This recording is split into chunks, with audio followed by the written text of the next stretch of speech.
कुछ प्रयास किया, कहीं मिला, बहरहाल मुझे शांति नहीं मिली। अंत में मैं बढ़ता चला गया तो प्रभु की आत्मा ने मुझे खुद ही प्रोग्रेस किया और बताया कि इस तरह से आपको आगे बढ़ना है। तो फिर मैंने इस तरह से प्रभु को 3 दिन का फास्टिंग उपवास व्रत रखा और रखने के बाद प्रभु ने मुझे अपने सामर्थ्य से, अपनी आत्मा से वो अलौकिक शक्ति और सामर्थ्य से भर दिया जो कि मैं कभी भी स्वप्न में भी नहीं सोचा था। तो ये चीजें देखी, वो रोग बीमारी मेरी चली गई, मेरे भव व्याधा चले गए केवल यीशु नाम से।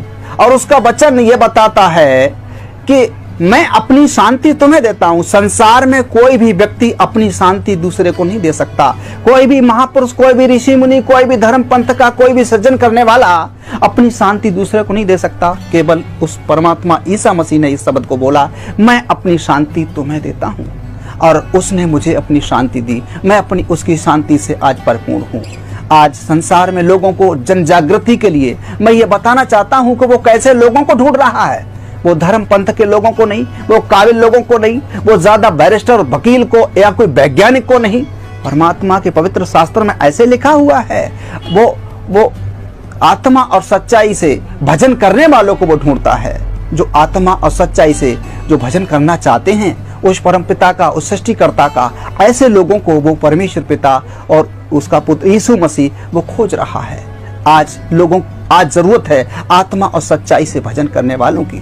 आज हमें किसी मंदिर में, किसी मस्जिद में, किसी गुरुद्वारे में या किसी चर्च में या किसी एनीबॉडी किसी और तरीके से हमें इन सब चीजों को ढूंढने की, या किसी भूत या किसी बुत को बना करके उसके सामने, या कोई मूर्ति तस्वीर को रख करके उसके सामने हमें अपने दुख दर्द रखें, हम अपनी कमजोरियों को रखें, हम अपनी व्यथाओं को रखें।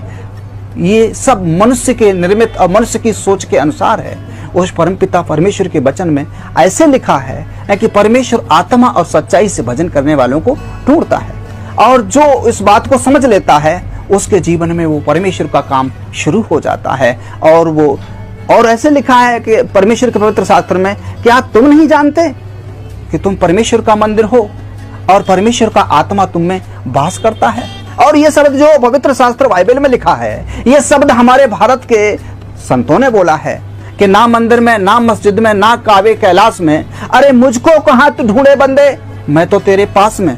वो हमेशा हम में है, मुझ में है, लेकिन कभी भी हम लोग उसको ढूंढने का प्रयास नहीं करते। और करते भी हैं तो एक दूसरे के गुरु या महंत के द्वारा, एक नए नए योगा के माध्यम से, नए नई क्रियाओं के माध्यम से उसको हम अपनी ताकत से, अपनी बुद्धि से खोजने का प्रयास करते हैं। ये बिल्कुल नामुमकिन है, बिल्कुल असंवैधानिक है। ये ईश्वरीय विधान के अनुसार नहीं है। परमात्मा तो जगत के मूर्खों को बुला रहा है, जो न किसी काम के लायक है। दुनिया में लोगों ने उसको अलग कर दिया है, सारे संसार के लिए बुला रहा है। और वो कह रहा है, हे सब परिश्रम करने वाले बहुत से दबे लोगों, मेरे पास आओ, मैं तुम्हें विश्राम दूंगा। आज लोग नाश हो रहे हैं, आज लोग फांसी खा के मर रहे हैं, आज भूत व्याधा से जकड़े हुए लोग हैं, आज कैंसर से मर रहे हैं, हजारों बीमारियों से जकड़े हुए हैं। लेकिन परमेश्वर पिता की बाहें संसार के लिए फैली हुई हैं। वो बुला रहा है, वो कह रहा है कि मैं इसलिए आया हूं ताकि लोग नाश ना हो और जीवन पाएं, और बहुतायत से जीवन पाएं। लोगों, मैंने ये जीवन पाया है। मैं एक छोटा सा सत्संग